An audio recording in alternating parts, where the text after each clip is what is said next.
Perks are finally in the conversation because Raven Software went ahead and actually fixed them for Battle Royale. If you've been playing Battle Royale up until this point, the vast majority of you, when you grab your loadout, the perks you see in your perk package are not the perks you have been getting. Most of the time, your ultimate perk was quick fix and some combination of the other perks, regardless if you grabbed overkill or whatever the loadout is. So I thought it'd be worth rating the individual perk packages because there are 8 to choose from. And this is important because it's actually going to change the way the game is played. That means really up until this point, unless you're grabbing the default loadout and then buying both your guns from the buy station, the perks were essentially not working. So now that people can grab Ghost and it'll actually work, High Alert and it'll actually work, and Cold Blooded and it'll counter High Alert, you got all these different variables changing how people are going to play the game, and that could speed it up or slow it down. We'll kind of have to see how that plays out. Some people will say they have customizable perks that work. Keep in mind that is a bug, not intentional, and that access will be removed. It was stated to us directly by the devs. They do not want you to be able to customize these individual ones.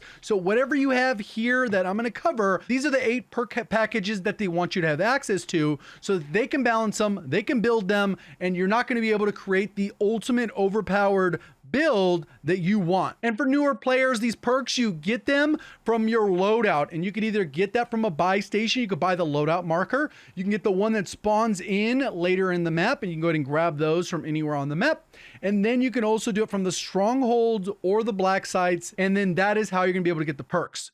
If you manage to die while you have your perks, you will lose those perks. Even if you're bought back, those perks are gone, and then you're not allowed to stack up and double up on perks. So if you bind a perk package with Vanguard, and then you go over here and buy a Specter one, it's not like you're gonna get double time, bomb squad, resupply, high alert, tracker, spotter, and ghost. That's not how it works. If you go ahead and grab Specter as your second loadout, these are the 4 perks you have, and it doesn't work exactly like multiplayer. When you grab the loadout, you're going to get access to all 4 of these perks right away. So we'll go ahead and start off with Vanguard, and Vanguard's good because it gives you double time, which necessarily isn't amazing, but it's good considering that you're not able to reset your attack sprint with a slide cancel. Bomb squad is always useful. Resupply is pretty good, especially since it's going to recharge your equipment every 30 seconds. The downside where resupply doesn't have nearly as much value as it used to is that you can get munitions, and you can stack up on munitions, so you can fill up your entire bag, have munitions, or go ahead and stow the equipment, use your munitions, and then refill that. So you're always sitting on like 4 or 5 of a particular equipment. If you only want Semtex, or you want tons of smokes or drill charges or whatever, you can stack up on those. So you kind of can balance that out. Very powerful perk. Then you have High Alert, which pretty much allows you to know if someone's looking at you if they're not on your screen.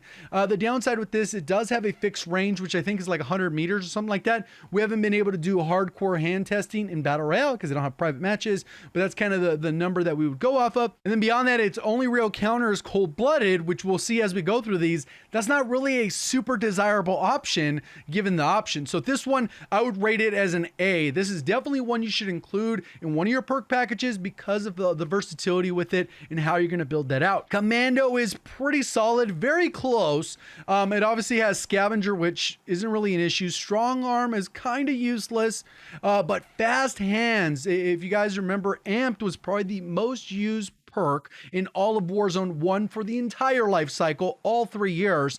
It was pretty much Fast Hands because of the versatility and weapon swapping, and how that impacts your ability to get into a gunfight, engage. If you get caught off guard, you're able to swap to the SMG a little bit faster, which is huge, and throw equipment and all that stuff is better. So that one is a huge advantage. So overall, I think this one is a B, only for the fact that it doesn't really have solid base perks comparison, but Fast Hands and High Alert are very powerful. Brings us to Specter, which you still have double time. Tracker's okay, but you end up looking at the ground quite often. Spotter, I think, is very limited uses where it's going to be useful. In general, I would not put that high on the list. And then Ghost, undetectable by UAVs, portable radars, and heartbeat sensors. And this also applies to the little pulse that comes off the strongholds, the black sites.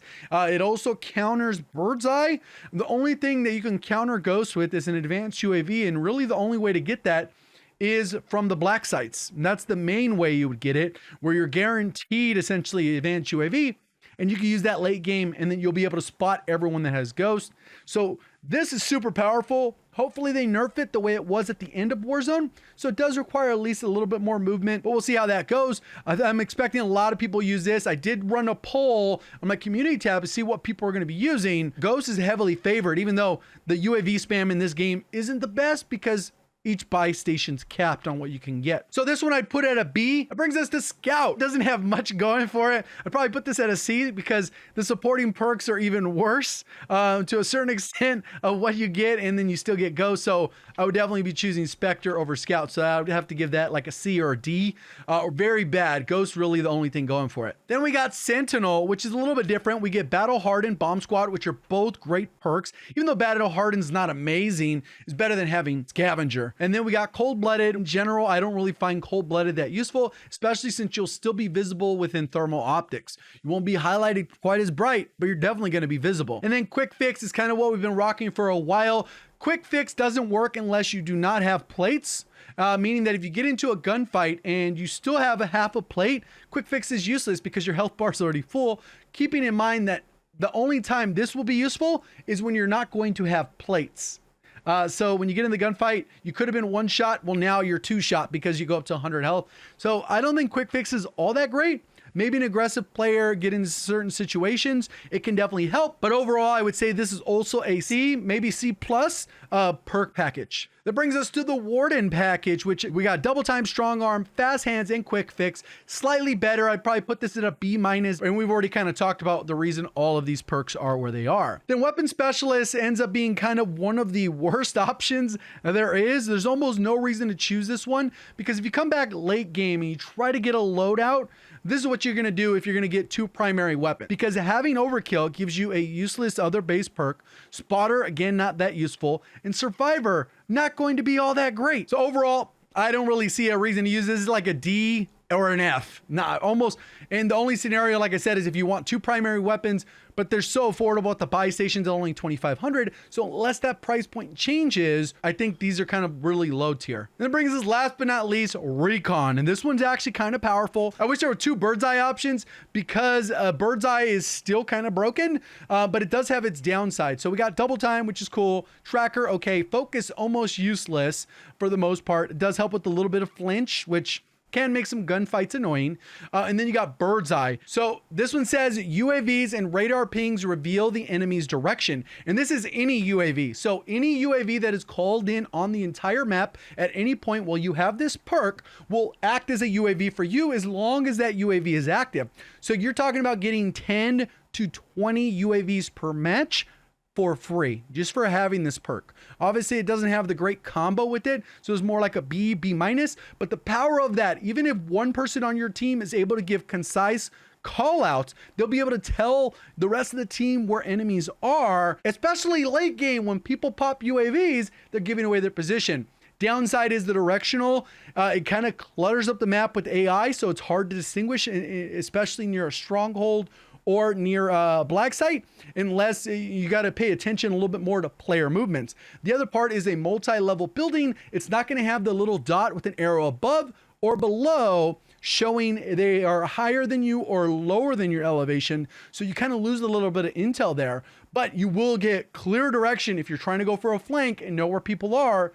You're going to have that information. Ghosted players will not show up with this either, so it can give you that false sense of comfort.